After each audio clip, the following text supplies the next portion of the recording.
यह कहानी एक हाउसवाइफ की है। किरण एक हाउसवाइफ थी। 27 साल की शादी और 2 बच्चों के साथ किरण काफी अच्छी और सिंपल लाइफ जी रही थी। वो एक पहाड़ी इलाके में रहती थी और इसलिए उसके पति को अक्सर अपने काम के चलते घर से दूर जाना पड़ता था। और जब उसके बच्चे बाहर पढ़ने चले गए तो किरण को रात में अकेले रहने की आदत सी पड़ गई थी। एक रात करीबन 12 बजे किरण के घर की बेल बजी। किरण थोड़ी सहम गई क्योंकि उसके इलाके में इतनी रात को कभी कोई किसी के घर नहीं जाता था। किरण घर के मेन डोर तक पहुंचकर गेट की जाली से बाहर देखने लगी, लेकिन गेट के बाहर उसे एक छोटी बच्ची दिखी। उस बच्ची ने फटे पुराने कपड़े पहने हुए थे और उसके बाल बिखरे पड़े थे। उस बच्ची के हाथ में एक प्लास्टिक की खाली बोतल थी।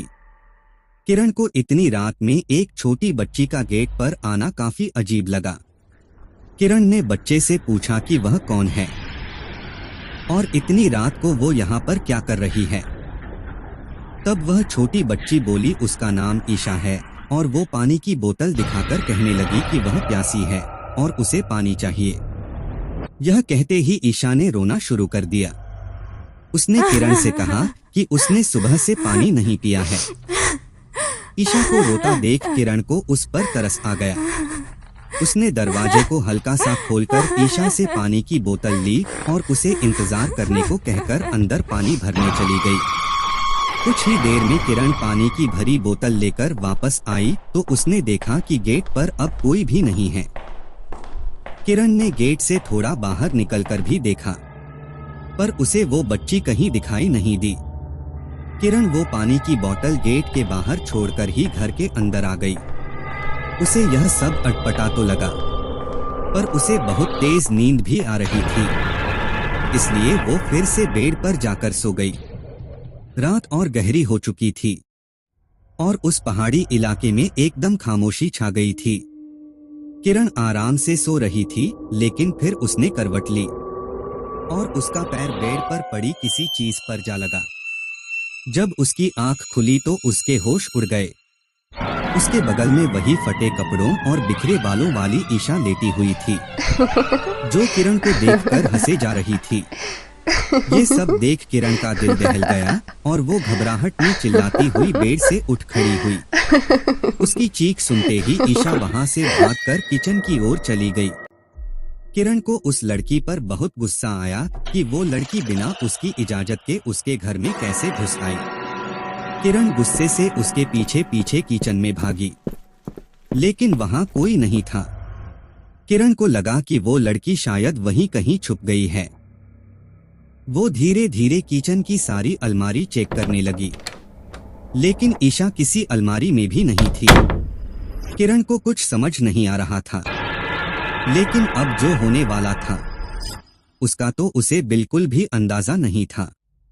अचानक किचन की लाइट ऑन ऑफ होने लगी और किचन की सारी अलमारियां खुद बंद होकर बजने लगी। किरण से एक एक करके सारे बर्तन नीचे गिरने लगे। एक चाकू तो किरण को लगते लगते बचा। किरण ये सब देखकर शॉक थी और सुन होकर अपने सामने घट रहा वो अजीब हादसा देख रही थी। कुछ देर बाद ही अलमारियों का बजना बंद हो गया था, लेकिन घर की लाइट अभी भी ऑन ऑफ हो रही थी।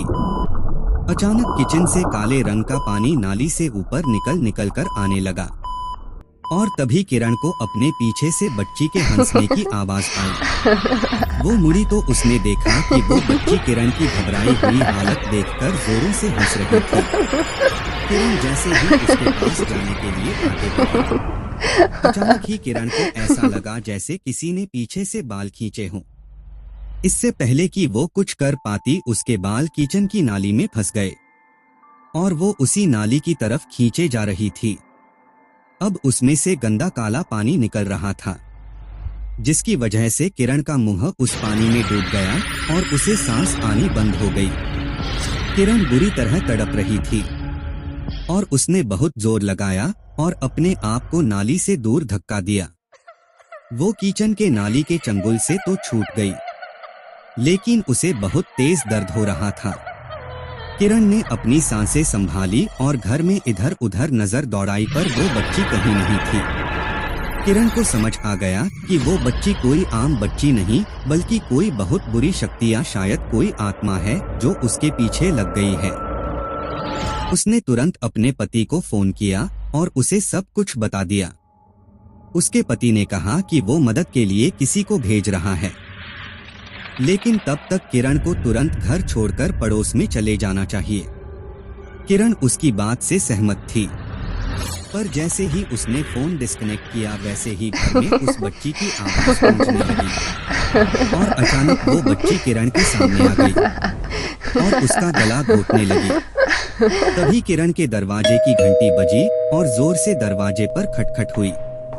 उसके पड़ोसी उसकी चीखें सुनकर वहां आ चुके थे, पर वो बच्ची अभी भी किरण का गला घोट रही थी। तभी एक हट्टे कट्टे पड़ोसी ने दरवाजा खोला और वो सब अंदर घुस गए और उन्होंने देखा कि किरण के गले पर लाल निशान हैं और वो खांसे जा रही है।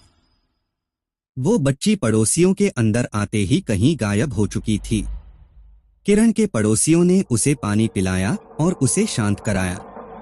किरण और उसके परिवार उसी दिन अपने घर का शुद्धिकरण करवाया और उस दिन के बाद से वो लड़की फिर कभी नहीं दिखी।